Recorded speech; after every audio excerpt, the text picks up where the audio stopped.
Em 2005, eu, um pouquinho, acho que talvez um pouco antes, eu bati lá na COP. A COP é um centro de engenharia aqui da UFRJ.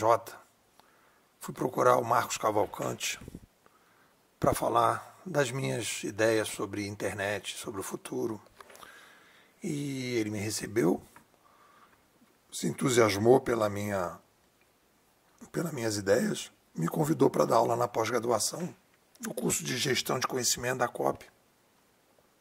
E ali eu comecei minha carreira de professor em pós-graduação, e no ano seguinte nós escrevemos o livro Conhecimento em Rede. Acho que talvez nas primeiras aulas, né? Me lembro que eu levei 400 e tantos slides, pensei em todos os dias, e hoje eu faço aula sem slide nenhum. Mas naquele dia ali eu estava todo nervoso, levei não sei quantos slides e tal, e um aluno levantou o dedo e me perguntou: Nepô, o que minha empresa faz diante do digital? E a partir daquele dia, eu coloquei aquela pergunta como a minha bússola como conceituador, responder essa pergunta. E venho trabalhando em cima disso desde então. O primeiro grande problema que eu percebi, que é a dificuldade que a gente tem de entender esse cenário novo, é que a gente está vivendo uma coisa muito rara, que é um fenômeno macro-histórico. A nossa maneira de pensar, o dia a dia, o cotidiano, faz com que a gente trabalhe na super-micro-história, de maneira geral. Às vezes na micro-história, mas muito, muito, muito raramente na macro-história. Essa é uma dificuldade enorme quando a gente tem situações, né, que mexem com a macro-história. Por exemplo, quando chegou a oralidade, a gente gesticulava e chegou à oralidade, era um movimento macro-histórico.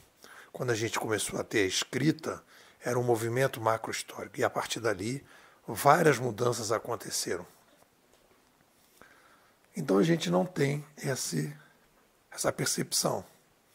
E a gente trabalha na micro-história. Quando a gente tem esse evento macro-histórico, que é o caso da chegada de uma nova mídia, determinadas coisas que a gente está operando passam a ter que mudar. A gente tem que começar a entender que tem mudanças conjunturais e estruturais. Nesse livro da Mabiri Kremer, O Princípio do Progresso, né, o objetivo deles vou ler aqui para vocês, abre aspas para eles. Com base em mais de 30 anos de pesquisa, o presente livro tem o objetivo de apresentar estudo recente que examinou em profundidade 7 empresas rastreando os eventos do dia a dia que impeliam a vida interior de seus funcionários.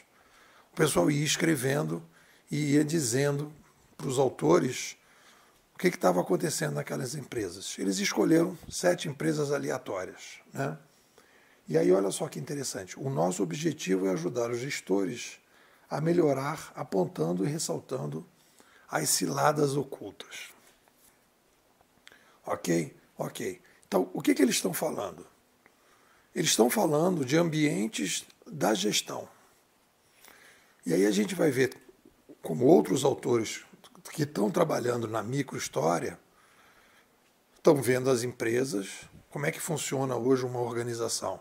Tem um líder e as pessoas estão falando, olha, existem líderes, que aí a gente chamou aqui, né, de ambientes da gestão mais absolutistas, que são mais concentradores de poder, e ambientes de organizações mais republicanas, demos esse nome, que são mais abertas, né? Eu até estava aqui mexendo no livro do Ricardo Semler, eu peguei uns livros que estavam na minha outra biblioteca, né, virando a própria mesa.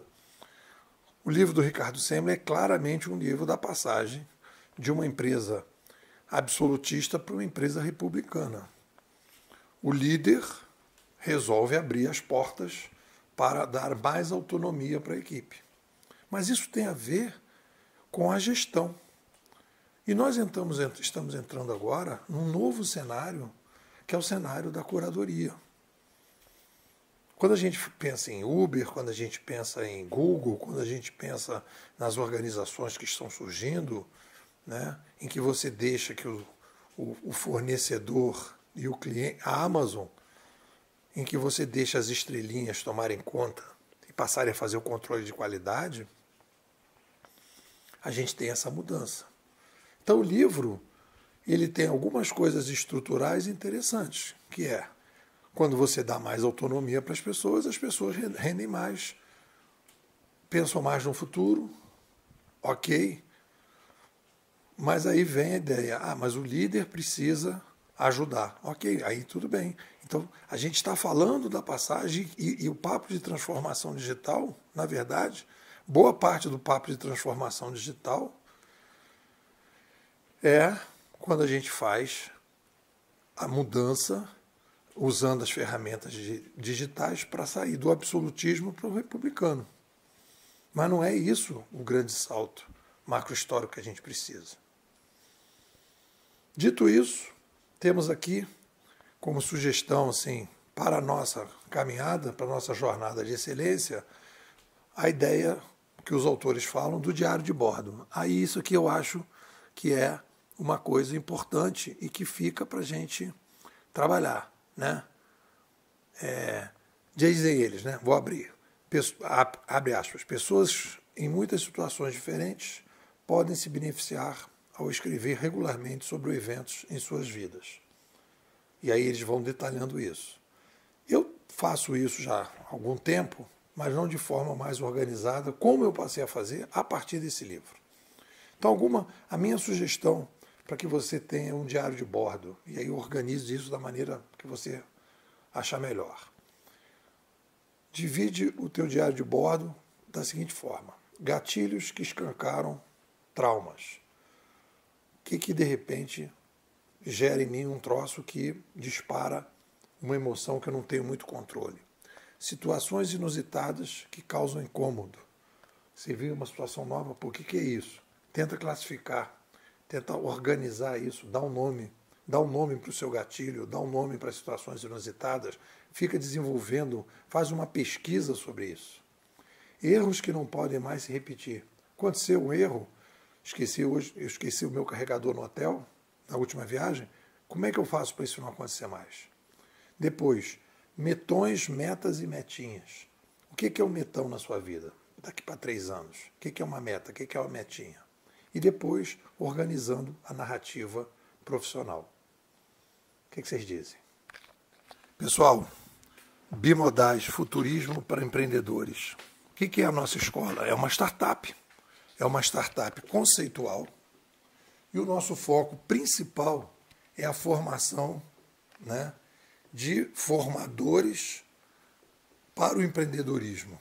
Óbvio que o empreendedor se beneficia, mas existe a necessidade da gente dar uma guinada no empreendedorismo brasileiro. O empreendedorismo brasileiro ele é desteorizado. A gente não entende o que é uma revolução de mídia, a gente não entende que uma revolução de mídia vem de um aumento populacional. E a gente não entende que, quando a gente aumenta a população e faz uma revolução de mídia, a gente inicia um novo modelo de comando e controle. E esse novo modelo de comando e controle abre espaço para novas organizações que vão promover a descentralização, a reintermediação. Antigos intermediadores vão perder espaço para novos intermediadores. Então, o que acontece? O empreendedor brasileiro não tem nas mãos uma teoria consistente da mudança. E sem uma teoria consistente da mudança, o que ele vai fazer? Ele vai criar startups muito mais incrementais do que disruptivas, muito mais locais do que globais, porque a gente tem aí demandas parecidas com o Brasil, na China, na Índia, na Rússia, em outros países que cresceram que nem o Brasil, em que você, resolvendo o problema do Brasil, você pode exportar isso. Então existe aí uma visão que as pessoas têm que ter e elas não estão tendo. A gente está entrando no nosso 4º ano, na nossa 7ª imersão, e eu te convido para fazer parte. Me manda um zap, 21 99 608 6422. Vou repetir, 21 99 608 6422. Nepô, quero sair de Matrix.